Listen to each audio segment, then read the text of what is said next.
Topic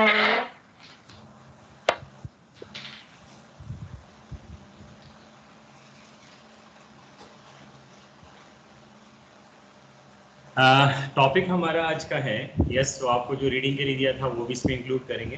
first of all हम ये clear कर लें जो पूरे मैथमेटिक्स के अंदर और स्टैट्स में, ठीक है, इसी तरह इस पे कभी कभार डिफरेंशिएशन के ऊपर भी क्वेश्चन आ जाता है। पहली बात तो ये कि माइंड क्लियर कर लें कि फंक्शन हो या इक्वेशन हो, हम उसको सिमिलर कैटेगरी में लेते हैं, लेकिन जब इसको डिफरेंशिएट करते हैं तो ये डिफरेंट, आपके पास दो डिफरेंट आपके कॉन्सेप्ट्स हैं जिसको हम लोगों ने रीड आउट करना है, ठीक है। अगर हम फंक्शन और इक्वेशन की बात करते हैं, हम फंक्शन और इक्वेशन को सिमिलैरिटी में लेते हैं इंटेजेबली, कभी फंक्शन कहते हैं, कभी इक्वेशंस कह देते हैं, ठीक हो गया। लेकिन जब इसको आप डिफरेंशिएट करते हो डिफरेंटली, डेफिनेटली दोनों के दरमियान काफ़ी जो है ना डिफरेंस है, दोनों कॉन्सेप्ट में डिफरेंस है। हम उसी डिफरेंस को आज एलिबोरेट करें और उसी फंक्शन को लेके चलेंगे। जब क्वेश्चन कभी आता है तो अगर वो फंक्शन और इक्वेशन का कह दें तो कब इसको हम सिमिलर कंसिडर करें, कब इसको हम लोग डिफरेंशिएट करें, ये दो अलग अलग हम लोगों ने अपने माइंड में रखा, ठीक है। अब मैं आप लोगों से इनपुट लूँगा, जो आप हमारा आपका जो नॉलेज है या आपका जो कंसेप्ट है इसके बारे में आप मुझे बताएंगे, मैं डिफरेंशिएट करूँगा, फिर उसके साथ आप अपनी सिमिलैरिटी लेके आएँ, मैच करें इसे कि क्या आया आपका जो कंसेप्ट है और जो मैं बता रहा हूँ कहीं पे जो डिफ़र कर रहा है। अगर डिफ़र कर रहा है तो उसको हम लोग एक दफ़ा गेन कर लें, उसको हम ऑब्जर्व कर लें, ऑब्जर्व करने के बाद डेफिनेटली हमारा कॉन्सेप्ट क्लियर हो जाएगा, ठीक है। तो पहला हम क्लियर कर लें इसे कि what is the difference between a function and equation. मैं लिखा फंक्शन वर्सेस इक्वेशन, और इसको हमने अलग-अलग से पहले हम लोग डिफरेंशिएट करने जा रहे हैं, ठीक है। सिमिलर वे से नहीं जा रहे, उसको हम डिफरेंशिएट करने जा रहे हैं, ठीक। तो वन बाय वन आप कोई भी जो भी अपना इनपुट या कोई कंट्रीब्यूशन देना चाहता है, मैं सबसे पहले ईजी हो गया आप पूछ सकते हो, लेकिन एक दूसरे का वेट करके नेक्स्ट जो है वो कोई ना कोई अपना इनपुट दे सकता है, ठीक है। कोई भी आप में से जी, मैं कैसे डिफरेंशिएट करूँ कि फंक्शन इक्वेशन, मैं किसी एक लेमैन को या किसी स्टूडेंट को ऐसा समझाना चाह रहा हूँ कि ये फंक्शन होता है, इसको इक्वेशन कहते हैं, तो मेरे पास क्या कैरेक्टरिस्टिक्स या फीचर्स होने चाहिए जिसके थ्रू मैं कह सकता हूँ कि ये फंक्शन होगा, ये इक्वेशन होगा। जी, फंक्शन एक इंडिपेंडेंट वेरिएबल होता है, डिपेंडेंट वेरिएबल होता है। ठीक हो और गया। इस इक्वेशन ऐसे होती है सर, इसकी y = 2x + 9, इस तरह कुछ इक्वेशन होती है। अच्छा, तो अगर मैं ये कह दूं कि डिपेंडेंट वेरिएबल फंक्शन में भी होता है और इक्वेशन में भी होता है, तो क्लियर कोई रॉन्ग स्टेटमेंट तो नहीं होगी अगर मैं कहूँ कि जो एक फंक्शन और इक्वेशन है उसमें डिपेंडेंट वेरिएबल भी होता है और इंडिपेंडेंट भी होता है। सर इसका नहीं ठीक पता। कह रहे हैं। जी, होते हैं ना? यस सर, होते हैं, दोनों में ही होते हैं, लेकिन फर्क नहीं सर वाज़ेह हो रहा कि फंक्शन और इक्वेशन कौन सा है। दोनों में फ़र्क क्या होगा?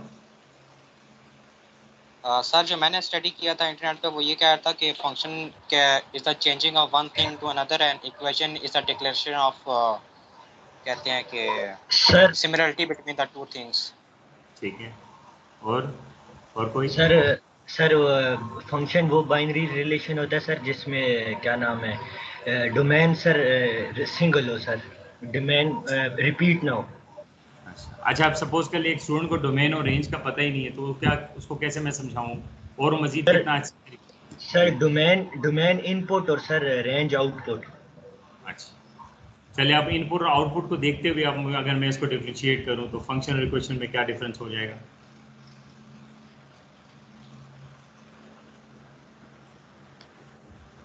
सर फंक्शन में हम इनपुट पुट करते हैं, उसे आउटपुट मिलता है, और इक्वेशन में सिर्फ हमें आउटपुट ही मिल सकता है। अच्छा, इनपुट और आउटपुट तो दोनों में होते हैं ना, फंक्शन में भी होता है, क्योंकि डिपेंडेंट की बात करें ना, independent variable basically input source है, और उससे जो आपको आउटपुट आता है उसको हम y कह देते हैं या उसको हम लोग डिपेंडेंट वेरिएबल कह लेते हैं। ऐसे ही फंक्शन और इक्वेशन में दोनों चीज़ें आती हैं, ठीक है। अच्छा है, आप अपने नॉलेज शेयर करें, यस इसको हम लोग करें, डेफिनेट नंबर ऑफ स्टूडेंट्स को इससे फ़ायदा हो रहा है। जी, और कोई 6 जो है स्टूडेंट्स ने कंट्रीब्यूट किया। जी, जिसने बुक में पढ़ा है वो तो कम से कम बुक में ही बता दें, लेकिन आपने कॉस्ट बिहेवियर पढ़ा, ठीक है, आप कॉस्ट बिहेवियर भी आओ। सर आवाज आ रही है? जी आ रही बोले आप। सर फंक्शन जो होता है उसमें बोथ साइड्स का इक्वल होना जरूरी नहीं है, लेकिन इक्वेशन में बोथ साइड का इक्वल होना जरूरी है। Left hand side is equal to right hand side, ये जरूरी है। ये भी एक कॉन्सेप्ट है, ठीक है, ये भी इसके साथ कर लेते हैं, देख लेते हैं कि क्या ज़रूरी है। अभी हम लोग ये पढ़ रहे हैं ना, हमने क्रिएट करना है कि इक्वेशन और फंक्शन को अगर हम देखना चाहें, वो तो आप जो बता रहे हो बिल्कुल ठीक है कि अगर आप उसको उस पर प्रोसेस करते हो, प्रोसेस करने के बाद इक्वेशन के लिए ज़रूरी ये है कि LHS और राइट RHS जो है ना इक्वल होना चाहिए, लेकिन फंक्शन के लिए वो भी इक्वलिटी में होता है, लेकिन वो इस तरह एलेबोरेट नहीं करता जैसे इक्वेशन एलेबोरेट करता है। ठीक है, मैं इसको भी जो है ना अपने इनपुट में इंक्लूड कर लेता हूँ जी। और कोई सर इक्वेशन में सर सिंगल इनपुट होती है और फंक्शन में न्यूमरस इनपुट्स होती हैं। चलिए ये भी ठीक है। हाँ, और कोई? सर एक डिफरेंस ये भी है कि हर फंक्शन इक्वेशन होता है लेकिन हर इक्वेशन फंक्शन नहीं होती। ये भी अच्छा डिफरेंस है। अब वही मसला आ गया ना, तो हम पहले तो ये तो देख लिए इक्वेशन और फंक्शन है क्या। जब वो डिफाइंड हो जाएगा, बिल्कुल आपने सही किया कि हर फंक्शन जो है इक्वेशन होता है लेकिन हर इक्वेशन फंक्शन नहीं होता। चलिए दोनों को डिफाइन करते हैं। अब मैं आपके सामने लिखूंगा, दोनों को मैं डिफाइन करूंगा। ठीक है, आप चेक कर लीजिए क्या डिफरेंस नजर आना चाह रहे हैं। ठीक है, सपोज करें फंक्शन को हम जब लिखते हैं तो हम लिखते हैं y, ठीक है। इक्वेशन को अगर लिखूं, सपोज है, कहीं से मैंने ली नहीं, से सपोज है। ठीक है, देख लें, पहली बात तो शेप चेंज हो गई। अच्छा, एक तो कॉमन है दोनों में कि इक्वल का साइन तो आएगा ही आएगा, वो फंक्शन हो या इक्वेशन हो, इक्वल का साइन तो मस्ट है। ठीक है, अगर हम लोग कभी डिफ्रेंशिएट करें कि सर इक्वेशन में इक्वल टू का साइन होता है और फंक्शन इक्वल टू होता है, तो ये हमारा जो कॉन्सेप्ट है वो गलत है। ठीक है, हम लोग रॉन्गली उसको लेके चल रहे हैं, हम माइंड में है लेकिन हम उसको एक्सप्लेन नहीं कर पा रहे। तो फंक्शन हो या इक्वेशन, फंक्शन हो या इक्वेशन हो, उसके अंदर आपके पास क्या होगा, इंडिपेंडेंट वेरिएबल होगा, डिपेंडेंट वेरिएबल होगा। हमेशा लेफ्ट हैंड साइड के ऊपर जो वेरिएबल हम लोग काउंट करते हैं उसको डिपेंडेंट वेरिएबल कहते हैं, और जो राइट साइड पे जो कोई भी वेरिएबल होगा आपके पास उसको हम लोग इंडिपेंडेंट वेरिएबल कहते हैं। अब यहाँ पर आप देखिएगा तो यहाँ पर जो वेरिएबल है वो उसकी पावर 1 है। तो जब भी किसी भी वेरिएबल की पावर 1 हो, अगर हम लोग अभी तक सिर्फ और सिर्फ पढ़ रहे हैं एक वेरिएबल फॉर्म की बात करें, 2 वेरिएबल्स भी आएंगे, ठीक है, 3 वेरिएबल पे भी जाते हैं, लेकिन हम 2 वेरिएबल तक अपने आप को रिटेन रखते हैं। तो आपने देखना है कि फंक्शनल इक्वेशन अभी जो हम पढ़ रहे हैं बेसिकली वो लीनियर इक्वेशंस की बात कर रहे हैं। ठीक है, हम लोग लीनियर इक्वेशंस या लीनियर फंक्शंस पढ़ रहे हैं। तो मैं सारा बताऊंगा क्योंकि चैप्टर नंबर 2 सारा का सारा लीनियर फंक्शंस में। तो सबसे पहला हमारा जो कैटेगरी इक्वेशन का होता है वो लीनियर का होता है, देन क्वाड्रेटिक और देन साइमल्टेनियस होता है। ठीक है, तो हम लोग लीनियर फंक्शन या लीनियर इक्वेशंस की हम बात करने जा रहे हैं। इसी वजह से यहाँ पर आपके पास जो इंडिपेंडेंट वेरिएबल है और डिपेंडेंट वेरिएबल है उसकी पावर आपके पास क्या आ रही है, बेसिकली वो 1 आ रही है। तो पहला हाँ, पहले तो हमें क्लियर होना चाहिए। अब देखिए दोनों साइडों पे अगर मैं चेक कर लूँ तो फंक्शन एक डिफरेंट टर्म्स के साथ नजर आ रहा है, लेकिन और इक्वेशन डिफरेंट टर्म्स के साथ नजर आ रहा है। फंक्शन में अगर मैं देखूं तो इन्फॉर्मेशन लिमिटेड है, लेकिन इक्वेशन के अंदर इन्फॉर्मेशन मुझे ज़्यादा नज़र आ रहे हैं। मैं क्यों कह रहा हूँ ज़्यादा है, ये 2 एक वैल्यू है, ये 5 भी एक वैल्यू है, प्लस का साइन भी आ रहा है, नेगेटिव का साइन भी आ सकता है एंड सो ऑन। तो अगर इसको हम लोग सम अप कर लें, यानी जितना हमारी यहाँ रिक्वायरमेंट है उसके हिसाब से देखें, तो बाय डेफिनेशन अगर हम देखें तो हम कहते हैं फंक्शन, ठीक है, a function shows a relationship, ठीक है, between a dependent and independent variable.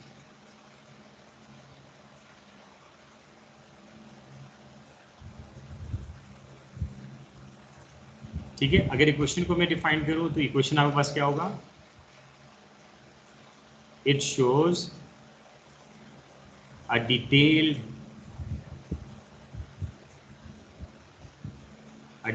Relationship of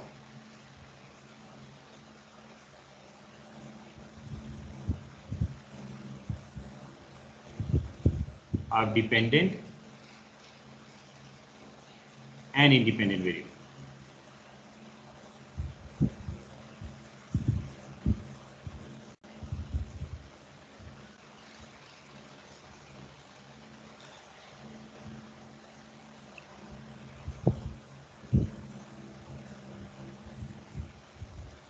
ठीक है, या इसको मैं कह सकता हूं it is an extended form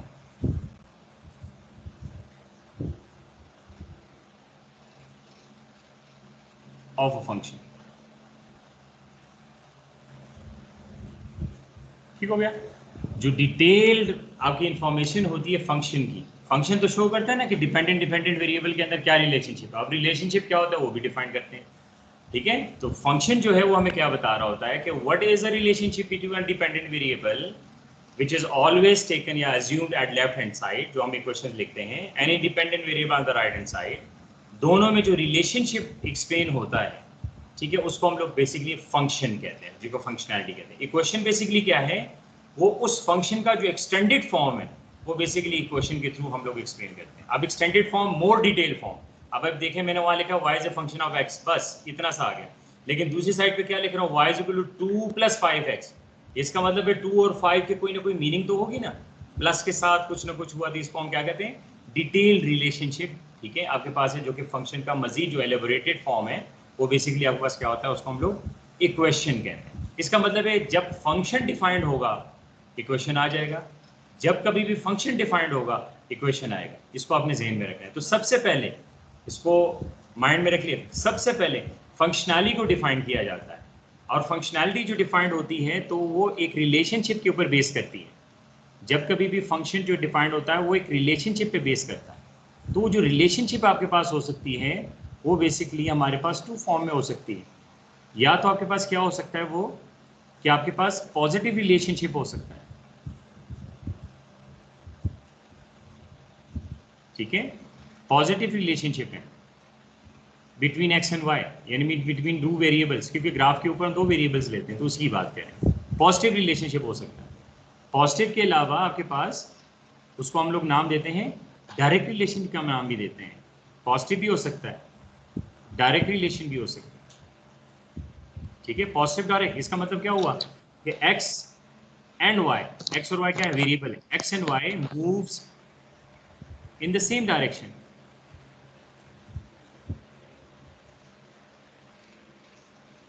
इसकी क्या मीनिंग है सेम डायरेक्शन? इसका मतलब हुआ कि इफ एक्स, अब मैं एरोस के साथ करूँ, आप लोगों ने इसको जो नोट करना, if x increases so as Y increases, और when X decreases so as Y decreases. इसको हम क्या नाम देंगे, relationship, a direct relationship between 2 variables, a direct और positive relationship to between 2 variables. ये आपके पास इस तरह आ जाता है। नेक्स्ट अगर हम देखें इसमें तो आपके पास क्या रिलेशनशिप आ सकता है, हम उसको इनडायरेक्ट रिलेशन भी कहते हैं। There is a indirect relation, या इनडायरेक्ट रिलेशन को हम नेगेटिव रिलेशनशिप भी कहते हैं बिटवीन अ वेरिएबल्स, 2 वेरिएबल्स। अब नेगेटिव को कैसे लेके चलें, हम कहते हैं कि if x increases, y opposite sign के साथ जा रहा है, वाई डिक्रीजेस, और अगर x डिक्रीज करता है तो डेफिनेटली y जो है आपका इंक्रीज करता है। तो both of the variable move in the opposite direction. ये क्या होता है, इसको रिलेशनशिप कहते हैं।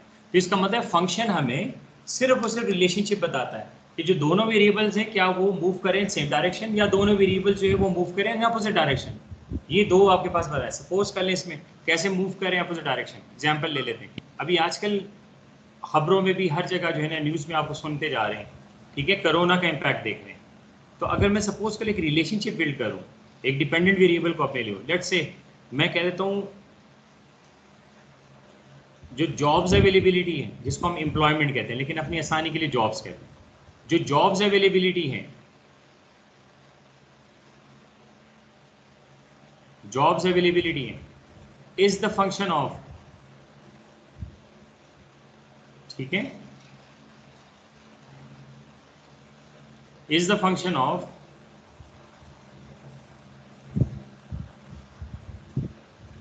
impact। ठीक है, job availability is the function of covid impact. अब चेक करें क्या हो सकता है, फंक्शन है ना, इंडिपेंडेंट वेरिएबल जो है इस टाइम जो इसमें मूवमेंट हो रही है उसके ऊपर डिपेंड कर रहा है जॉब। एग्जाम्पल है पाकिस्तान और द वर्ल्ड की।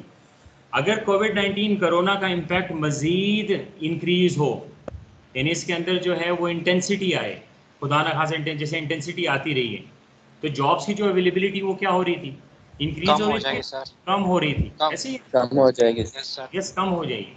लेकिन जैसे जैसे कोविड, जी, जैसे जैसे कोविड-19 के जो इम्पैक्ट हैं वो थोड़ा सा स्लगिश होना शुरू हो जाए, यानी इम्प्रूवमेंट आने जाए इकोनॉमिक सिचुएशन के अंदर, तो जॉब्स की अवेलेबिलिटी, क्योंकि कंपनीज खुलेंगी, फर्म्स जो है अपना वर्कआउट करना स्टार्ट करेंगी, तो नो डाउट आपके पास जॉब्स की अवेलेबिलिटी भी है, एम्प्लॉयमेंट अपॉर्चुनिटीज मजीद बढ़ना स्टार्ट हो जाएगी। ये जस्ट जैसे हम लोग अभी पढ़ रहे हैं आजकल, जो हमें सामने नजर आ रहा है, तो हम वो रिलेशनशिप में लेके आ रहे हैं। ऐसे ही है। अब क्या हो रहा है आपका कि अगर हम लोग कहते हैं जॉब्स अगर बढ़नी है तो डेफिनेटली कोविड-19 के जो इम्पैक्ट है उसको डिक्रीज होना चाहिए। अगर कोविड-19 का इम्पैक्ट इंटेंस होता है तो नो डाउट जॉब की जो अवेलेबिलिटी ऑल ओवर टू आल पाकिस्तान क्या हो जाएगी, आपका डिग्री। ये क्या है, फंक्शन क्या शो कर है, it mayor relation, just relationship between a dependent variable and independent variable. Sir excuse me, हाँ सर सॉरी टू इंटरप्ट, लेकिन ये जो जॉब्स अवेलेबिलिटी इसको भी हम फंक्शन के अंदर लिख सकते हैं या सिर्फ कोविड-19 को ही लिखना है? अब आप देखिए ना, रिलेशनशिप को लेके आए ना। अब क्या आया, हम कह सकते हैं कि कोविड-19 डिपेंडेंट अपॉन जॉब अपॉर्चुनिटी? नहीं सर, नहीं कह सकते। इसका मतलब है कुछ आपके पास वेरिएबल्स होते हैं कि जो फिक्स डिपेंडेंट होते हैं। जॉब जो है ठीक है आपके पास सर, डिपेंडेंट ही रहेगा। इसके साथ हम सही लोग है। यहाँ इन दोनों का रिलेशनशिप आ रहा है। एक और रिलेशनशिप देख लें। सपोज कल हम कहते हैं sales is the function of advertisement.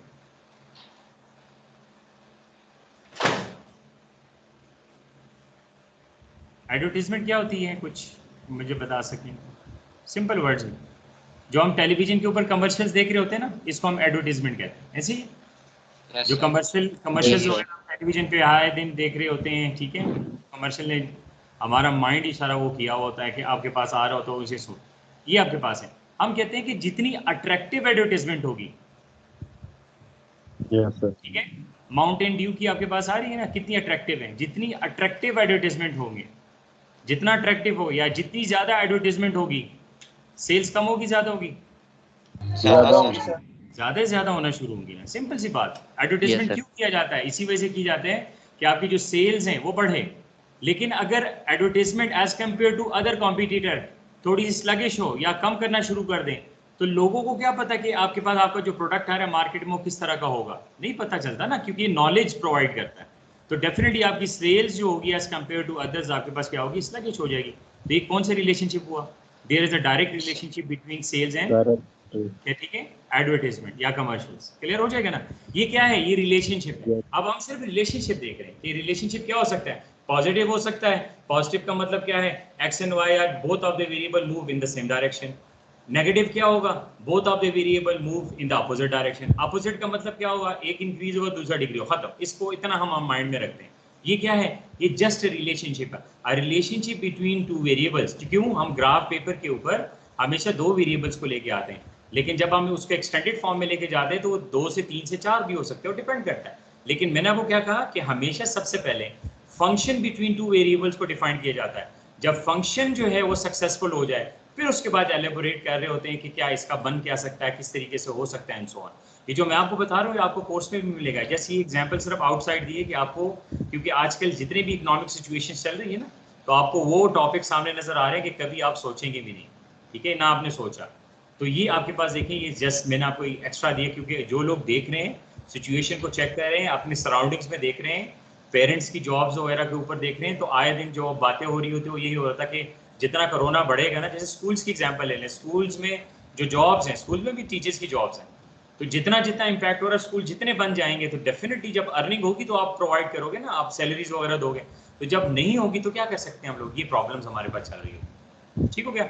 इसको आप लोग अपने माइंड में रखेंगे कि इस तरीके से ये हमारे पास होते रहते हैं। ठीक है, अब यहाँ पर क्लियर हो जाएगा। यहाँ तक कोई क्वेश्चन हो, यहाँ तक कोई क्वेश्चन हो, कोई पूछना चाह रहे कि सर मेरे माइंड में ये है, आप ये बता रहे हैं, कोई भी हो, जस्ट मैं आपको बता रहा हूँ, हमने उससे अपने आप को लिंक करना है। जी सर अभी आपने सिर्फ फंक्शन को ही डिफाइन किया ना?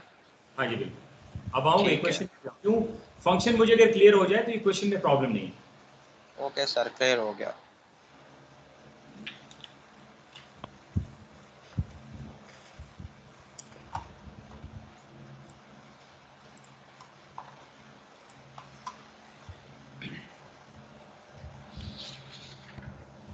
चलें, हम लिख सकते हैं कि cost is the function of units.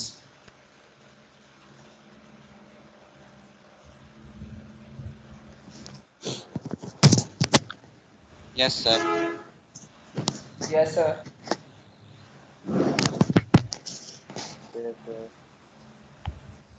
Cost is the function of units produced. अब देखिए क्लियर कह ले इस चीज को। कॉस्ट की मीनिंग होती है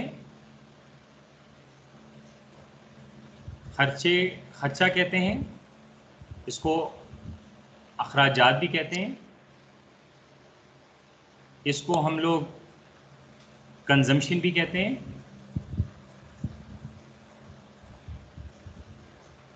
ठीक है, इसको हम लोग एक्सपेंसेस भी कहते हैं।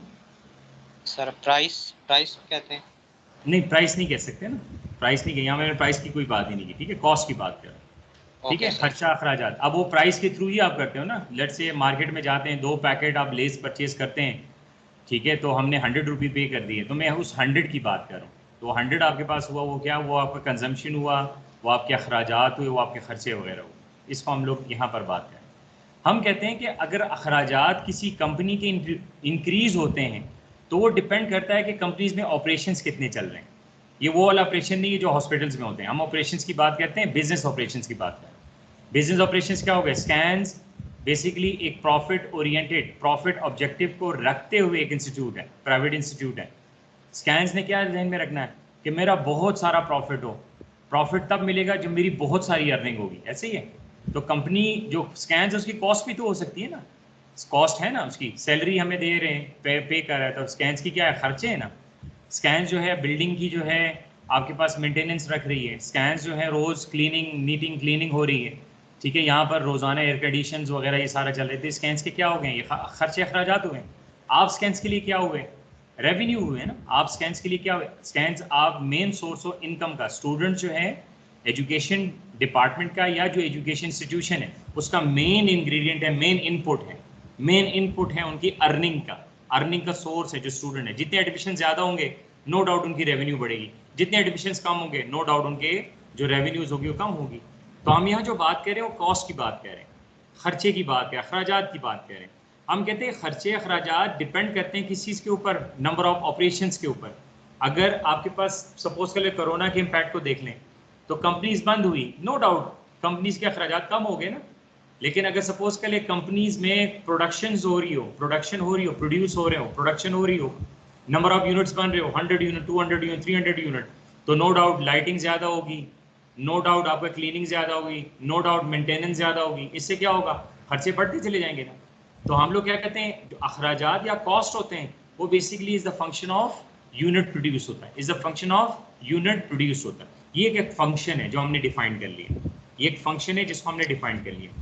सेम मैं अगर इसी कॉस्ट को लेके आ जाऊँ, इसी को अभी आप लोगों ने नया एडमिशन लिया, यस आपको याद होगा क्योंकि आपने पेमेंट की है, मैं उसी पेमेंट को ले रहा हूँ।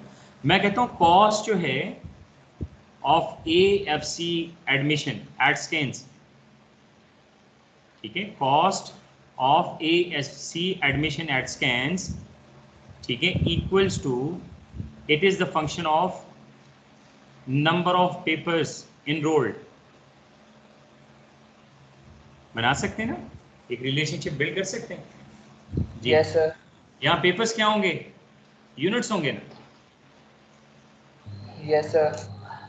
हम डेफिनेटली कह सकते हैं पेपर्स को यूनिट्स कह सकते हैं। आप सपोज कर लें आप एक पेपर लेते हैं तो कॉस्ट आपकी उसी हिसाब से होगी, ऐसे ही अगर आप एक पेपर सेलेक्ट करते हो तो आपकी कॉस्ट वो एक पेपर की हो जाएगी। कोई अगर 2 पेपर्स लेता है तो उसकी कॉस्ट 2 पेपर्स की होगी। अगर 3 पेपर्स सेलेक्ट करता है तो उतनी वो पेमेंट करेगा, तो उसकी डेफिनेटली आपके पास ओवरऑल जो कॉस्ट होगी। तो हम क्या कह सकते हैं, cost of admission, AFC admission is the function of papers, लिखा हुआ है, is the function of number of papers selected, in the number of papers जो आपके पास हैं ओवरऑल जो आप लोग देने जा रहे हैं, जितने आपके सब्जेक्ट्स हैं AFC के ऊपर, ठीक है, जो आपके एडमिशन के अंदर आपके पास आ रहा है। लेकिन अगर मैं इसको ऐसे कर लूँ कि जो स्कैन्स की कॉस्ट है बेसिकली, जो कि हम लोग एडमिशन की बात करूँ, मैं उसी की बात करूँ, AFC एडमिशन की कॉस्ट की बात हो रही है, तो हमने कुछ ना कुछ पेमेंट की है 8000 रुपीज़। अब आपने अगर पेमेंट की है या किसी ने, आप थोड़ा सा अपना वाउचर चेक कर लें तो आपने इसी तरीके से कुछ पेमेंट की होगी 8000 प्लस कुछ और भी किया होगा 14000। ये 14000 क्या है और 8000 क्या है, कोई मुझे बता सकता है इसमें? अभी आपने एडमिशन किया सर 14,000 पर पेपर है और 8,000 आई थिंक बुक की फीस है। स्कैन्स की रजिस्ट्रेशन करवाई है ना आप लोगों ने, आपको बताया होगा कि स्कैन्स की 8,000 सर रजिस्ट्रेशन फीस। 55,600। अच्छा वो तो ओवरऑल होगी ना, वो तो आपकी टोटल कॉस्ट होगी, मैं उसकी तरफ आऊँगा भी, वो आपकी टोटल कॉस्ट होगी। मैं हम बात करें कि आपने उस कॉस्ट में क्या क्या शामिल किया, वो हम देखने जा रहे हैं। ठीक है, cost of AFC is equals to 8,000। ये 8,000 आपने क्या, आप में से कोई मुझे बता, मुझे नहीं है, मैं तो ये कहूँगा कि प्रीवियस सेशन के अंदर जो मैंने देखा उसी में बात कर रहा हूँ। आप मुझे इसमें आपको ही बता सकते हैं कि जो आपके पास जो रजिस्ट्रेशन फ़ी थी स्कैन्स की वो कितनी थी, 8,000 थी कि 5,000 थी? 8,000 सर। चले मैं लिख लेता हूँ, मैं इसको कहता हूँ ये बेसिकली रजिस्ट्रेशन फीस थी। और ये जो पेपर आपके पास है हम इसको कह देते हैं ये पर पेपर फी है।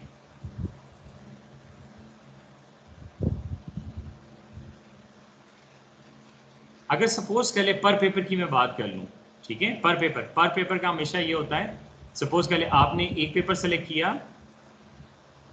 तो आप मल्टीप्लाई करते हो 14,000 के साथ, तो इसका मतलब आपके खर्चा जो आया वो 14,000 हुआ। ऐसे ही अगर 2 पेपर्स आते हैं पर पेपर ऐसे ही होता है ना, तो ये सपोज कर ले आपके पास ये आ रहा है, हमें पर पेपर की आपने कहा खुद कि पर पेपर फी है।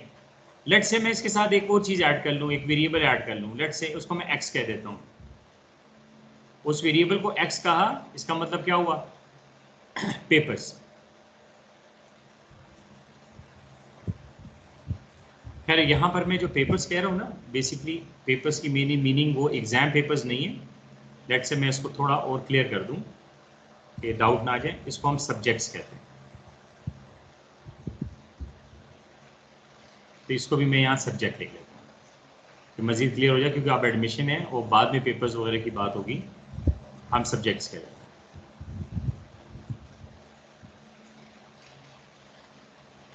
ठीक है, अब देखें, अब इसी क्वेश्चन को हम लोग x और y फॉर्म में ले आते हैं। Let y is equals to cost,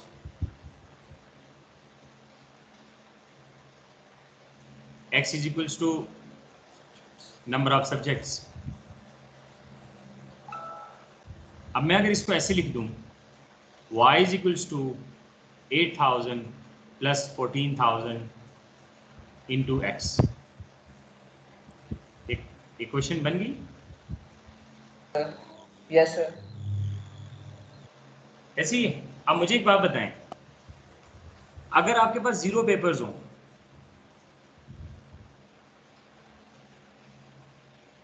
सही है, 0 पेपर्स हो, 1 हो, 2 हो, 3 हो, 4 हो, 8,000 पे कोई इम्पैक्ट है? No sir. No sir. सबके लिए क्वेश्चन है, मुझे 1-2 लोग आवाज दे रहे हैं, सबके लिए क्वेश्चन है। अगर कहीं पे अनक्लियर पॉइंट आ रहा हो, ये नए नए हैं आपके पास जो वे देखें, प्रोफेशनल एजुकेशन में जब आप इन होते हो तो कॉन्सेप्ट और जो एक्सप्लेनेशन होती है वो थोड़ी डिफरेंट होती है। मैं आपके ही उस माइंड को लेके आ रहा हूँ, उस तरफ लेके आ रहा हूँ जो आप लोग करते हैं। जिसने इन्वॉल्वमेंट की होगी तो उसको क्लियर भी होगा। ये आपका टॉपिक क्लियर कर रहा हूँ मैं, डायरेक्ट नहीं आ रहा उसके ऊपर, इसको ये कहते हैं, इसको ये कहते हैं। और रट्टे वाला सिस्टम में आपके माइंड से जी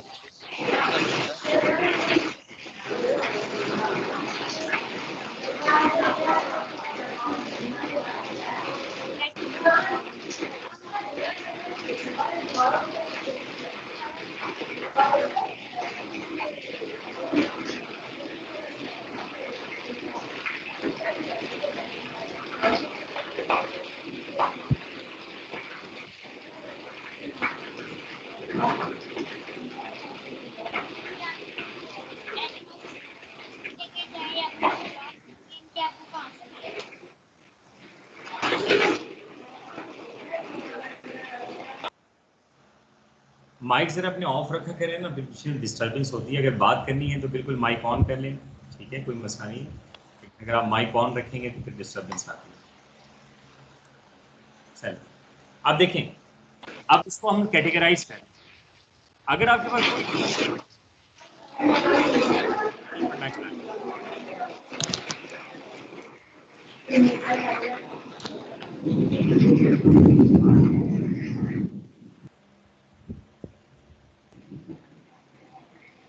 सरफराज आपका माइक ऑन है, जरा इसको ऑफ कर दें सरफराज।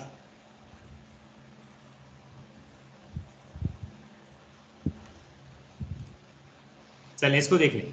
अगर आपके पास क्या है कि आप कोई पेपर नहीं पढ़ रहे, स्कैन्स में स्कैन से कोई पेपर नहीं पढ़ रहे, तो स्कैंस में अगर एडमिशन लेना है, स्कैंस में इनरोल्ड होना है, स्कैंस में एज ए स्टूडेंट अपने आप को आपने कंसिडर कराना है, तो आपको रजिस्ट्रेशन तो करानी पड़ेगी ना। सपोज कर लें आपने आई कैप का कोई पेपर नहीं देना, लेकिन अगर आपने आई कैप का स्टूडेंट कहलाना है अपने आप को, तो आई कैप की रजिस्ट्रेशन फ़ी तो देनी पड़ेगी ना। ऐसे ही है, समझ आ रही है ना इसी की? Yes, sir. स्कैंस, आप स्कैंस आते हैं, स्कैंस में आपने एडमिशन ले लिया, एडमिशन के अंदर एक रजिस्ट्रेशन फ़ी ले ली उन्होंने आपसे, और फिर उन्होंने आपको कहा कि जी अगर आप पेपर पढ़ते हो तो उसकी ट्यूशन फ़ी जो होगी हर पेपर की 14,000 होगी। तब आपकी मर्जी, आप जितने नंबर आप पेपर्स पढ़ लें। मैंने यहाँ पर एज्यूम किया कि कोई पेपर आप नहीं पढ़ रहे, एज्यूम किया कोई पेपर नहीं पढ़े, तो कोई ना कोई जो कॉस्ट है वो आपके पास क्या है, 8,000 है ना। अगर आप 2 पेपर पढ़ रहे, 3, क्या 8,000 पे इम्पैक्ट आ सकता है? ओवरऑल कॉस्ट तो आपकी बढ़ सकती है, लेकिन आपके 8,000 पे कोई इम्पैक्ट नहीं आता। ऐसे ही तो हम इसको अगर इस तरह लिख दें, हम इस तरह कर लें, हाँ, मगर हम इस तरह लिख दें कि अ कॉस्ट या kinds of a category of cost, ठीक है, हम देख लें कॉस्ट, लेट्स से कॉस्ट या कॉस्ट, ठीक है, इंडिपेंडेंट ऑफ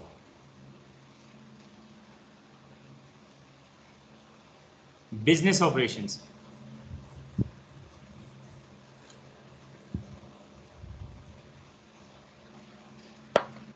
ठीक है, क्या हो सकती है? आर कॉल्ड जी, अगर आप लोगों ने उसको पढ़ा हो कॉस्ट बिहेवियर को, तो उसमें से ऐसी कॉस्ट के बारे में पढ़ा होगा, हाँ, ऐसे कॉस्ट के बारे में पढ़ा होगा कि ऐसी कॉस्ट या कैटेगरीज ऑफ कॉस्ट जो कि बिजनेस ऑपरेशंस के ऊपर अफेक्ट नहीं होते, उसके ऊपर बिजनेस ऑपरेशन हो या ना हो, वो कॉस्ट आपने पे करनी है।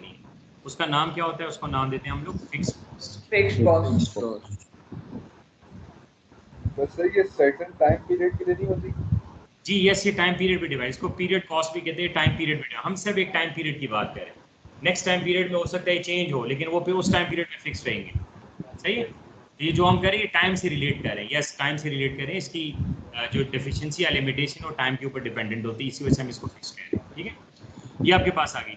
तो कॉस्ट, ठीक है, या category of cost which are independent, इस सूरत में आपके पास एक कॉस्ट आ रही है जिसको आप नाम क्या दे रहे हैं? 8,000। तो 8,000 इंडिपेंडेंट ऑफ का मतलब क्या है? आप पेपर्स ले रहे हैं, आप पेपर्स पढ़ने जा रहे हैं, नहीं पढ़ रहे हैं, आपकी मर्जी, पेपर्स, लेकिन स्टूडेंट के इनरोल होने के लिए, स्कैंस का स्टूडेंट कहलाने के लिए, स्कैंस के आइडेंटिटी लेने के लिए आपको चाहिए क्या था कि आपको रजिस्ट्रेशन करानी चाहिए थी स्टूडेंट। तो आप आई कैप में पेपर्स इस ईयर में दें, नेक्स्ट ईयर में दें, जब चाहें दें, लेकिन अगर आप आई कैप का स्टूडेंट कहलाना चाहते हो तो आई कैप के अंदर 6,000 रुपीज़ आपने रजिस्ट्रेशन की सबमिट करानी होगी। हो गया? तो ये हमारे पास क्या हुआ? तो हमने कहा एक ऐसी कॉस्ट, अब इसमें एग्जाम्पल लेके आऊँगा, लेकिन आपके इसके साथ करूँ कि आप ज़्यादा इस चीज़ को क्लियर कर सकते हैं अपने माइंड में कि आप जो करने जा रहे हैं क्या आया, उसकी क्या मीनिंग बन सकती है। तो उस मीनिंग को आप सीख रहे तो साथ अपना टॉपिक भी क्लियर कर रहे हैं।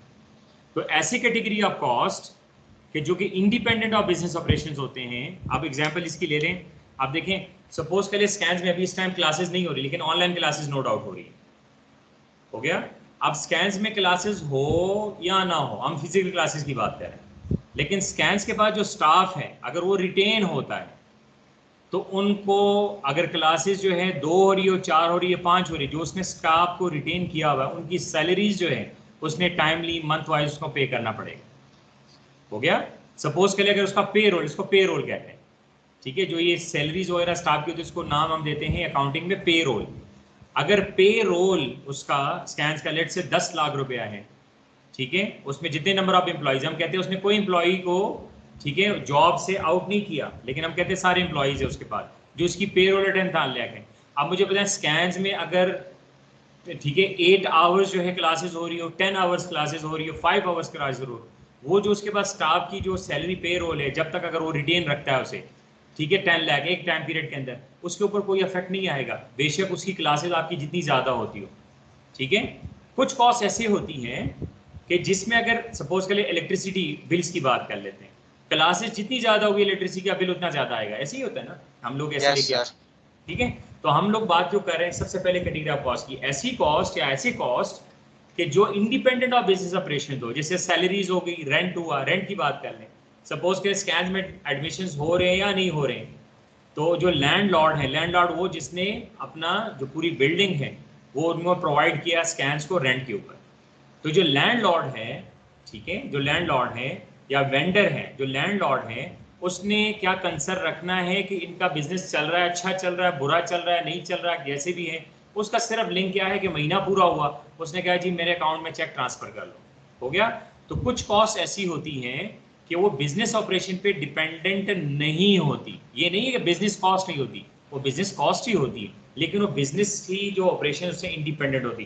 तो ऐसी कॉस्ट को नाम हम क्या देते हैं? Fixed cost. इसको आपने क्लियर करना अपने माइंड में लेकर। अब वो डिफरेंट टाइप्स ऑफ हो सकती हैं, उसको जैसे मैंने सैलरी का नाम दिया, रेंट का नाम दे दिया, आपके स्कैन एडमिशन का में जो रजिस्ट्रेशन का नाम दिया, ये डिपेंड करता है, ठीक है। तो ये ओवरऑल आपके पास क्या है, इसको नाम देते हैं हम फिक्स्ड कॉस्ट, ठीक हो गया। एक और कॉस्ट आ जाती है जिसको हम लोग नाम देंगे, आप लोगों ने पढ़ा होगा, जिसका है वेरिएबल कॉस्ट। वेरिएबल कॉस्ट है। अब उसको हम लोग बात करते हैं, इसके बारे में जो है हम क्लैरिटी लेके आते हैं। ये आपके एग्जाम्पल में यहाँ से मैं लेके चल रहा हूँ, ये आपने सारा पढ़ा, अगर आपने उसको रीड आउट किया हुआ है तो नो डाउट जो मैं आपको बता रहा हूँ आपको क्लियर होता जाएगा। लेकिन ये ज़रूरी नहीं कि आज ही क्लियर हो, आप कल भी पूछ सकते हो। नए टर्म्स हैं तो सीखना तो पड़ेगा। अब आप लोग आएंगे कैफ लेवल पे तो आपको accounting standards, audit standards, cost accounting, economics के स्टैंडर्ड, आपको डिफरेंट जो है ना आपके कॉन्सेप्ट, थ्योरेटिकल नॉलेज, मॉडलिंग, ये सारा पढ़ाया जाएगा। इसी तरह ये बजटिंग, ये सारी पढ़ाई। तो अगर हम सपोज करें नए सब्जेक्ट के लिए कहते हैं कि यार समझ तो कोई नहीं आ रही, हमें समझना पड़ेगा। और यही इसी तरह समझाया जाता है, कोई आउट ऑफ द वर्ल्ड या ऐसी बात तो नहीं होती क्या माने। यही आपने, अगर आपने रीडिंग की, फिर मैं कह रहा हूँ रीडिंग से आपको हेल्प मिलेगी, मैं उसी रीडिंग को एक्सप्लेन करूंगा लेकिन वे डिफरेंट होगा, लेकिन रीडिंग वही होगी। तो अगर आप रीडिंग करते हो फिर क्लास को समझते हो, याद रखिएगा मिनिमम अनक्लियर रहेगा, मैक्सिमम क्लियर हो जाएगा।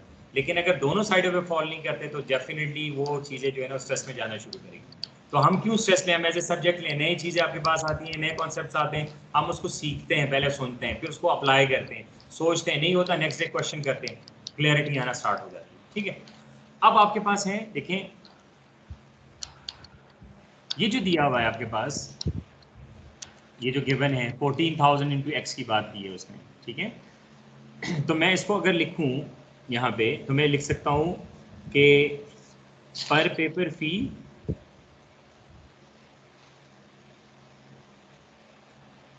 Multiply by number of subjects, हो गया। अब देखें ये पर पेपर फी जो है एक टाइम के लिए 14,000 ही है ना, लेकिन नंबर ऑफ पेपर आपके पास जो है ना वेरी करेंगे। ऐसे ही वेरिएबल और कांस्टेंट में ये डिफरेंस है ना, एक कॉस्ट जो कि कांस्टेंट रहती है, एक कॉस्ट जो कि कांस्टेंट रहती है, जैसे कांस्टेंट के हिसाब से आप देख लें तो वो फिक्स कॉस्ट होती है, उसमें वेरिएबल का कोई अमल दखल नहीं है, वो यही चलता रहता है। लेकिन कोई एक कॉस्ट ऐसी भी होती है जो वेरिएबल के साथ रहती है, ऐसे ही हमने कहा क्या, जब भी हम पर यूनिट की बात करते हैं, पर पेपर की बात करते हैं, जब याद रखो पर की हम बात करते हैं, यानी मीन कि वो डिपेंड करता है किसी पर्टिकुलर वेरिएबल के ऊपर। तो अगर नंबर ऑफ पेपर्स जो है, याद रखें सब्जेक्ट्स अगर आप ज़्यादा सेलेक्ट करते हैं, जितनी ज़्यादा करेंगे तो कॉस्ट आपकी क्या होगी, बढ़ती चली जाएगी ना। अगर आप सब्जेक्ट कम सेलेक्ट करेंगे तो आपकी कॉस्ट क्या आएगी, कम होती जाएगी। तो ऐसी कॉस्ट को हम लोग क्या नाम देते हैं, वेरिएबल कॉस्ट, सही है।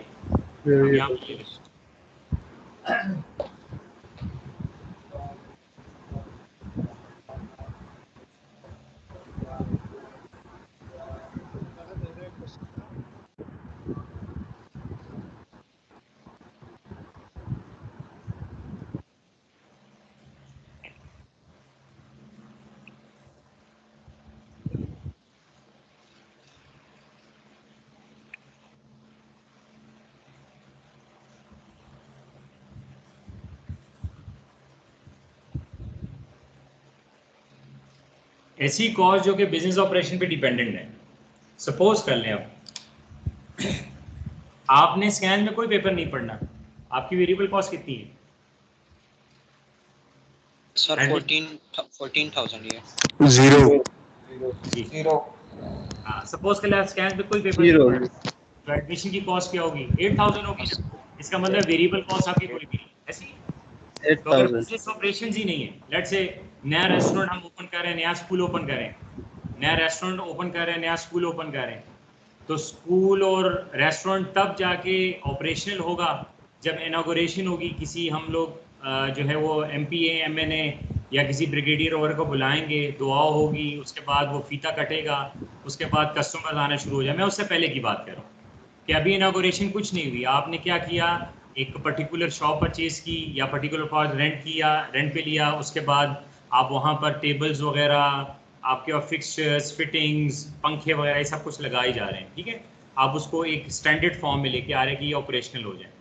अब वहाँ तक आप क्या लगा रहे हैं, उसको जितना भी पैसा लगा रहे हो सारी आपकी फिक्स कॉस्ट हुई, हो गया। जब बिजनेस ऑपरेशन स्टार्ट होती है, मीन के टेबल्स के ऊपर लोग आ रहे हैं, बैठ रहे हैं, जा रहे हैं, आ रहे हैं, इसके बाद जो कॉस्ट आपके पास अप डाउन होती रहती है ना, उस कॉस्ट को हम नाम क्या देते हैं, बेसिकली वेरिएबल कॉस्ट। तो ऐसी number of category of cost या सिंगल कॉस्ट जो कि बिजनेस ऑपरेशंस के इंक्रीज के साथ इंक्रीज हो और बिजनेस ऑपरेशन के डिक्रीज के साथ डिक्रीज हो, तो ऐसी कॉस्ट को हम लोग क्या नाम देते हैं, वेरिएबल कॉस्ट। इसको हम लोग वेरिएबल कॉस्ट कहते हैं। सर ये स्केल ऑपरेशंस के डायरेक्टली प्रोपोर्शनल होती है जी, ये स्केल ऑपरेशंस या बिजनेस ऑपरेशंस के डायरेक्टली प्रोपोर्शनल है। आइए इससे डायरेक्टली, यस आप कहते हो directly proportional, increase with increase, decrease with decrease. Corona की वजह से कंपनीज बंद हुई, कंपनीज की जो नंबर ऑफ यूनिट की प्रोडक्शन है, प्रोडक्शन की बात करें, कम हुई, तो डेफिनेटली जितनी पहले प्रोडक्शन थी उससे कम हो गई, तो जो उसकी वेरिएबल कॉस्ट थी वो कम हो गई, उसकी फिक्स कॉस्ट भी डेफिनेटली कम हुई। जितने नंबर ऑफ लेबर को उसने आउट किया होगा उतनी उसको कॉस्ट बची होगी, लेकिन जितने होंगे उनको देने पड़ेंगे, बेशक 1 यूनिट प्रोड्यूस हो या 100 यूनिट प्रोड्यूस हो। तो अगर 1 यूनिट प्रोड्यूस होगा तो उसकी वेरिएबल कॉस्ट कुछ होगी, अगर 100 प्रोड्यूस होगा तो उसकी वेरिएबल कुछ होगी। क्लियर। अब हम उसको फार्मूले में लेके आते हैं, जो आपके पास कॉस्ट हुई, कॉस्ट को हम लोग फार्मूला में लेके आते हैं।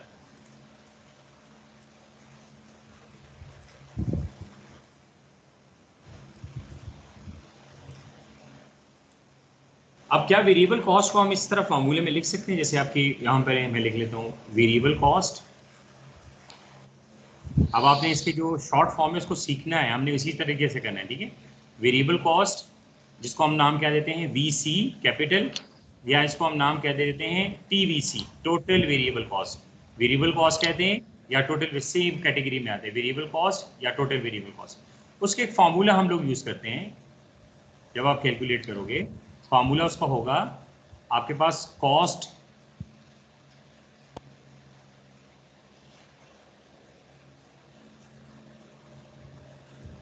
इसको कहेंगे हम variable cost per unit multiply by number of units, ऐसी variable cost per unit multiply by number of units. Variable cost per unit is equals to TVC और VC। क्लियर हो जाएगा ना, variable cost per unit multiply by number of unit. अभी आपके सामने मैंने आपके एग्जांपल ले ली कि अगर 14,000 पर पेपर है तो उसको हम क्या नाम देंगे, वेरिएबल कॉस्ट पर यूनिट, ऐसे ही होगा ना, क्योंकि जो वेरिएबल नंबर ऑफ यूनिट्स अगर वेरिएबल है उससे जो कॉस्ट मल्टीप्लाई हो रही होती है, तो बेसिकली उसका नाम हम लिखेंगे variable cost per unit multiply by number of units.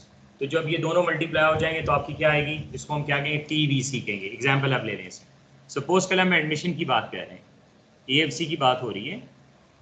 AFC admission पे हम लोग देख रहे हैं कि हमारी जो टोटल कॉस्ट होगी अब क्या होगी। मैं अब कॉस्ट की तरफ, टोटल कॉस्ट की तरफ आऊँगा, लेकिन सबसे पहले इसको कैटेगराइज कर लेते हैं। AFC एडमिशन की बात अब मैं फाइंड करना चाह रहा हूँ, TVC की बात कर रहा हूँ। वेरिएबल कॉस्ट पर यूनिट मेरे पास क्या है, वहाँ पे 14,000 है। लेट्स से मैं 2 पेपर सेलेक्ट कर रहा हूँ, तो मेरे पास जो कॉस्ट होगी वो टोटल कॉस्ट वेरिएबल कॉस्ट होगी कितनी हो जाएगी, 28,000। मैंने एक फिक्स कॉस्ट भी पे की जिसको हम टोटल फिक्स कॉस्ट भी कह सकते हैं। Fix cost, total fix cost, variable cost, total variable cost same है।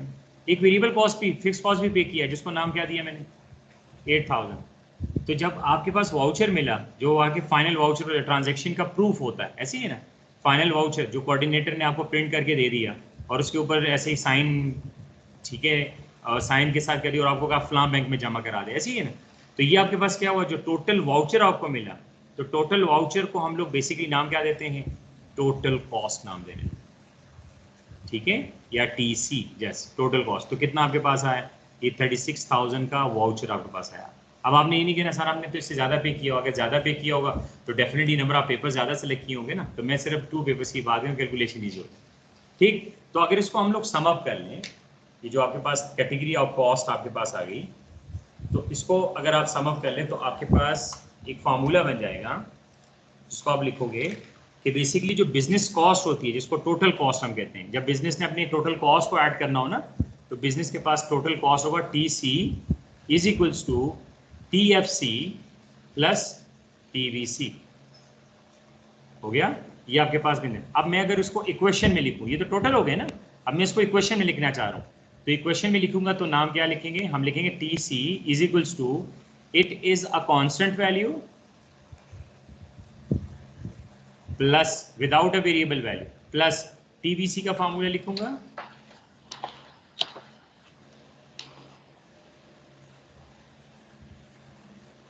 मैं इसको ऐसे स्लैश देके पर का नाम दे सकता हूं। अब आपने ऐसा सीखना है, variable cost per unit multiply by number of units या यूनिट्स। तो जब इन दोनों को मल्टीप्लाई करेंगे तो ये आ जाएगा। अगर मैं इसको अब नाम दे देता हूं, ऐसे आपके एडमिशन वाली इक्वेशन बना रहा हूं, कांस्टेंट कितना है 8000, ये आपके पास क्या हो जाएगा 14000, यूनिट्स क्या हो जाएंगे x हो जाएंगे। तो ये बेसिकली आपके पास क्या बना, इक्वेशन बन गया। क्लियर हो गया। उसमें क्या था, रिलेशनशिप में क्या था, रिलेशनशिप में आपके पास ये था कि अगर आपके पास कॉस्ट है, रिलेशनशिप में हमने क्या पढ़ा कि स्कैन्स का admission is a function of number of subjects, हमने पढ़ लिया। उसने क्या बताया कि अगर आप सब्जेक्ट ज्यादा लेंगे तो आपकी कॉस्ट ज्यादा होगी। अब जो मैंने वहाँ कॉस्ट लिखा उसका नाम क्या था, कॉस्ट, उसका नाम था टोटल कॉस्ट। कॉस्ट हो या टोटल कॉस्ट हो, हमने उसको कैटेगराइज कर लिया इसमें इक्वेशन के फॉर्म में। तो हमने कहा इक्वेशन के फॉर्म में अगर आपकी कॉस्ट है जिसको टोटल कॉस्ट कहते हैं, वो बेसिकली दो चीज़ों के साथ होती है। एक 8000 है, वो एक ऐसी कॉस्ट जो कि वेरिएबल के साथ लिंक ही नहीं करता, जिसको कांस्टेंट कॉस्ट कहते हैं, फिक्स कॉस्ट कहते हैं। एक और कॉस्ट है जो कि पर यूनिट होती है, उसको नंबर ऑफ यूनिट से मल्टीप्लाई करते हैं, तो वो आपके पास क्या बन गई, वो टीवीसी बन गया, टोटल वेरिएबल कॉस्ट बन गया। तो total variable cost plus total fix cost is equal to total cost. तो आपका जो एडमिशन का वाउचर मैंने यहाँ पर लिख दिया, ये देखिए आपके सामने, ये आपके पास, ये बेसिकली टोटल कॉस्ट हुई किस चीज़ की, आपकी एडमिशन की। जो आपने एडमिशन करवाया या आपने जो है ना एएफसी में क्या उस कहते हैं, एएफसी के सब्जेक्ट सेलेक्ट करने आए, आप चाहते हैं कि मैं एएफसी करूँ, सी के एडमिशन लूँ, ये बेसिकली आपके पास क्या आया, ये टोटल कॉस्ट हो गई। तो जो आपने पढ़ा उसमें आपने फिक्स कॉस्ट के बारे में पढ़ा। फिक्स कॉस्ट में फिक्स कॉस्ट क्या था, कैसी कॉस्ट जो कि बिजनेस ऑपरेशन की एक कैटेगरी ऑफ कॉस्ट होती है, लेकिन बिजनेस ऑपरेशन पे डिपेंडेंट नहीं होता। क्यों नहीं होता कि बिजनेस ऑपरेशन बढ़े या घटे, एक ऐसी कॉस्ट है कि एक टाइम में वो उतनी रहेगी। आप सपोज कर लेते हैं, जैसे मैंने एग्जांपल स्कैन्स की दी, स्कैन्स का पे रोल सपोज, यानी जितना भी स्टाफ है स्कैन्स के पास, आप स्टाफ में टीचर्स भी आते हैं, दूसरे management, administration and so on, ये सब आते हैं स्टाफ के अंदर, सब आपका आ रहा है, टीचर्स प्लस सब आ रहा है।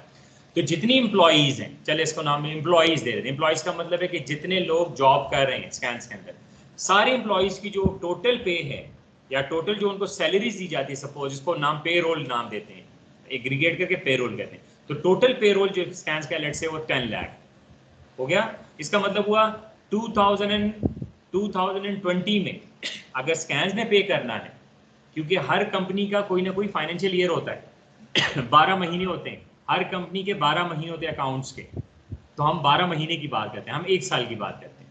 हम कहते हैं स्कैन्स का ये 2020 में जो सैलरीज हैं वो पे रोल जो है वो 10 लाख है। इसका मतलब है 2020 में जो सैलरीज होगी वो 10 लाख की होगी, अगर इन केस अगर वो हायरिंग मजीद ना करें। हम कहते हैं हायरिंग कोई नहीं हो रही, लेकिन उसकी जो ओवरऑल कॉस्ट है वो आपका 10,000। अब सपोज कर लें जितना उसके पास है वो 2020 के अंदर वो स्टाफ चला जाता है, अब उनका इंक्रीमेंट वगैरह भी लग जाएगा, प्रमोशंस वगैरह भी हो जाएंगी, तो डेफिनेटली उनकी सैलरी बढ़ेगी। जब उनकी सैलरी बढ़ जाएगी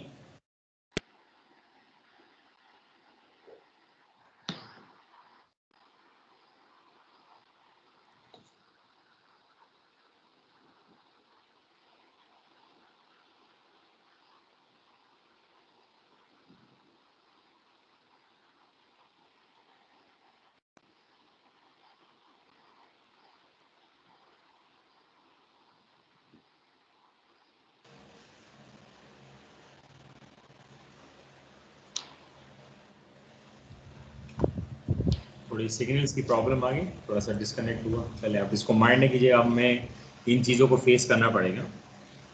चलें, इसमें ये आपके पास होगा, ठीक हो गया। तो आप देखें ये क्या है, ये जस्ट कॉस्ट की डेफिनेशंस हैं। अभी मैंने रेवेन्यू को इंक्लूड नहीं किया, ऐसा ऐसा इसको लेके आऊँगा, देन आपके माइंड में सारी चीज़ें आएंगी, फिर हम इस पर क्वेश्चंस करेंगे। याद रखो, अगर ये कॉस्ट आप समझ लेते हो ना, कॉस्ट और रेवेन्यू, तो चैप्टर नंबर 9 और 8 में कॉस्ट और रेवेन्यू के क्वेश्चन आते हैं डिफरेंशिएशन में, वो भी आपको क्लियर हो जाएंगे। अगर हम कॉस्ट और रेवेन्यू को समझ, अभी सिर्फ कॉस्ट की बात कर रहा हूँ। अभी तो सिर्फ कॉस्ट की तीन टाइप्स बता दिए। कॉस्ट के 3 टाइप्स हो, टीसी, टीएफसी और टीवीसी। ये सिर्फ 3 कैटेगरीज बताए, 3 डेफिनेशंस बता दी, हो गया। और आपने पढ़ लिया है, समझना। मैं इसके ऊपर क्वेश्चन करूंगा। क्वेश्चन कैसे? जो आपकी बुक में भी होगा, ठीक है। मैं यूनिट्स लेके आऊंगा, टोटल में बिजनेस की जो कॉस्ट है वो फाइंड करूंगा, देन हम कॉस्ट का बिहेवियर। अब बिहेवियर क्या हो सकता है, हम लोग अगर जो आपने पढ़ लिया बिहेवियर ये है, लेट्स से वेरिएबल कॉस्ट का बिहेवियर देखें तो हम क्या कहेंगे, जो वेरिएबल कॉस्ट का बिहेवियर वो क्या है, वो इंक्रीमेंटल है। क्या कहेंगे उसे? इंक्रीमेंटल है। जैसे कॉस्ट इंक्रीज होगी, जितने यूनिट्स इंक्रीज होंगे तो आपका जो वेरिएबल कॉस्ट है वो भी इंक्रीज होगा। तो वेरिएबल कॉस्ट का हमेशा याद रखें, हम जब बिजनेस को स्टार्ट करते हैं ना तो कभी इस ऑब्जेक्टिव से नहीं करते कि यार बिजनेस बंद करेंगे, बिजनेस को खत्म करें, कभी इस कैटेगरी से, कभी इस माइंड से नहीं कहते। इसको फॉरसीबल फ्यूचर के लिए हम लोग लेके जाते हैं। इसको नाम हम गोइंग कंसर्न भी कहते हैं। इसका मतलब है जब भी कोई बिजनेस स्टार्ट करता है तो उसका हरगिज मतलब ये नहीं होता कि उसने जल्दी खत्म, अगर हो गया चल गया तो चल गया, नहीं चल रही, ऐसी बात नहीं होती। हमेशा प्रॉफिट के लिए, हमेशा मुनाफे के लिए बिजनेस चलाया जाता है। तो हम लोग जो कॉस्ट का बिहेवियर, टोटल वेरिएबल कॉस्ट का बिहेवियर पढ़ते हैं तो क्या होता है कि टोटल कॉस्ट का बिहेवियर जो होता है वो इंक्रीमेंटल होता है। कैसे? वो डायरेक्टली प्रोपोर्शनेट होता है। जितनी आपके पास नंबर ऑफ ऑपरेशन बनेंगी, यूनिट प्रोड्यूस होंगे, तो टोटल वेरिएबल कॉस्ट भी बढ़ेगा। टोटल फिक्स कॉस्ट का बिहेवियर क्या होता है? कांस्टेंट होता है। जितने भी यूनिट्स बढ़े, जितने यूनिट्स कम हुए, जो भी हो, यूनिट्स के साथ जो भी हो रहा हो, लेकिन एक कॉस्ट है जो कि हमेशा फिक्स्ड या कांस्टेंट रहती है, उसका नाम क्या होता है? फिक्स कॉस्ट होता है। तो टोटल कॉस्ट का क्या होगा बिहेवियर? डेफिनेटली वेरिएबल कॉस्ट आपका इंक्रीज हो रहा है, उसके साथ जो फिक्स कॉस्ट है वो भी साथ ऐड हो रही है, तो नो डाउट टोटल कॉस्ट का जो आपके पास बिहेवियर हो वो क्या होगा? वो भी इंक्रीमेंटल होगा। ठीक है, कल और भी पढ़ेंगे इसे मजीद मैं आपको एलिबोरेट करूंगा। सिर्फ आज के लिए इतना कि जस्ट आपके माइंड में हो कि कॉस्ट क्या है। रेवेन्यूज को भी लेके आऊंगा, फिर हम इस क्वेश्चन में कंबाइन करेंगे। जी sir, sorry, one question sir, the incremental पर दोबारा हमें समझाए। इंक्रीमेंटल का मतलब होता है इंक्रीज का। उसका जो देखें, अगर बिजनेस में लेके चलता हूँ, अगर बिजनेस के हमेशा कंडीशंस जो है होते हैं अनसर्टन, कभी आप ये नहीं कह सकते हमेशा अनसर्टन होते हैं। जब आप बिजनेस स्टार्ट करते हो तो आप फेवरेबल कंडीशन को देख के करते हो ना। बिल्कुल सर, बिल्कुल। हमेशा फेवरेबल कंडीशंस के लिए हम लोग बिजनेस लेके आते हैं ना। कभी कभी अनसर्टन, ये कोरोना का अनसर्टन इवेंट आ गया और ये हमेशा के लिए नहीं होता, कभी कभार ऐसा हो जाता है जिसको तो फेवरेबल कंडीशंस में यूनिट्स कम होंगे कि बढ़ेंगे? सर बढ़ेंगे, यूनिट्स बढ़ेंगे, हमेशा बढ़ेंगे। तो इस यूनिट्स के बढ़ने से जो टोटल वेरिएबल कॉस्ट होगा वो क्या होगा? सर ज्यादा हो जाएगा, ज्यादा होगा। तो हम कहते हैं ऐसी कॉस्ट जो कि बढ़ रही हो उसको नाम हम कहते हैं ये इंक्रीमेंटल कॉस्ट है। क्लियर हो गया? इंक्रीज इंक्रीमेंटल, क्लियर हो जाएगा। तो मैं इस कैटेगरी में बिल्कुल सर, सही। ऐसा ये जो सर ये जो टोटल कॉस्ट होती है ये इंक्रीमेंटल ही होती है। जी बिल्कुल ना। अगर आपका टोटल वेरिएबल कॉस्ट इंक्रीज हो रही है, टोटल वेरिएबल कॉस्ट इंक्रीज हो रही है तो फिक्स कॉस्ट तो साथ चलेगी। ठीक है, तो समझ आ गया। कॉस्ट क्या आएगा? वो क्या होगा? इंक्रीज होगा। तो टोटल कॉस्ट इंक्रीमेंटल है। जी ओ सर, थैंक यू। जी सर क्वेश्चन है सर। हाँ पूछें सर। जो वेरिएबल कॉस्ट है वो तो डिक्रीज भी हो सकती है ना, लाजमी नहीं इंक्रीज हो। हाँ, हम ये नहीं कह रहे कि वो नहीं हो सकती, लेकिन मैंने आपको एक बात बताई कि जब आप बिजनेस चला रहे हैं, आपकी बिजनेस चल रहा है, तो आप किस जो है उससे ऑब्जेक्टिव से जा रहे हैं कि मेरी सेल्स बढ़ेगी, ऐसे ही होता है ना। कभी आप बिजनेस में अगर अनफेवरेबल कंडीशन कभी कभार होती है, सपोज कर ले आपने एक बिजनेस चलाया जिसका आपको एक्सपीरियंस नहीं है और आपने गलत चॉइस की, तो फिर तो डेफिनेटली आपके लिए प्रॉब्लम आ गई ना। लेकिन हमेशा जो अज्यूम किया जाता है हमेशा कि जो कोई बिजनेस स्टार्ट करता है या बिजनेस चलाना चाहता है वो हमेशा फेवरेबल कंडीशंस को देखते हुए बिजनेस चला रहा है। अनफेवरेबल कंडीशन कभी कभार होता है, हमेशा के लिए नहीं होता। लेकिन जो प्रोलॉन्ग कंडीशंस होती है उसको फेवरेबल कंडीशंस कहते हैं। तो हम उन कंडीशन को लेते हुए कह रहे हैं कि हम कहते हैं कि जितने ही नंबर ऑफ यूनिट्स बढ़ेगी तो उसके साथ एक कॉस्ट बढ़ेगी जिसको हम लोग नाम देंगे टोटल वेरिएबल कॉस्ट। तो टोटल वेरिएबल कॉस्ट हमेशा क्या होता है? इंक्रीमेंटल होता है। डिक्रीज भी हो सकता है, ये बात नहीं कह रहा कि नहीं हो सकता, यस डिक्रीज भी हो सकता है। ठीक है, वेरिएबल कॉस्ट डिक्रीज कैसे हो सकती है? या तो जीरो होगी या कोई यूनिट के साथ ये होगी, कैसे हो सकती है? वेरिएबल कॉस्ट डिक्रीज कैसे हो सकता है ये पूछ रहे हो? Yes sir. हाँ, एग्जाम्पल ले लें। सपोज कल एक कंपनी यूनिट्स बना रही थी 100, अब कोरोना के इम्पैक्ट की वजह से वो आ गया 50 यूनिट्स पे, तो उसके वेरिएबल कॉस्ट जो है वो कम होगी कि नहीं होगी? होगी सर। होगी सर। ठीक हो गया ना। तो हम कहते हैं कि कभी कभार, समटाइम्स, हम इसको कहते हैं समटाइम्स जो है आपकी वेरिएबल कॉस्ट जो होती है वो कम होती है, लेकिन मैक्सिमली जिसका रिलेशन जो बिहेवियर होता है वो कौन सा होता है? वो इंक्रीज का होता है। कॉस्ट है ना, देखें कॉस्ट तो बढ़ने वाली चीज है, अगर कॉस्ट बढ़ेगी तो तब जाके आप रेवेन्यू की तरफ जाओगे ना। आप चाहते हो कि मैं कुछ भी खर्चा ना करूं, तो ये तो बहुत मुश्किल काम है कि आप बिजनेस चला सको। सही है जी, कुछ क्लैरिटी आ जाएगी।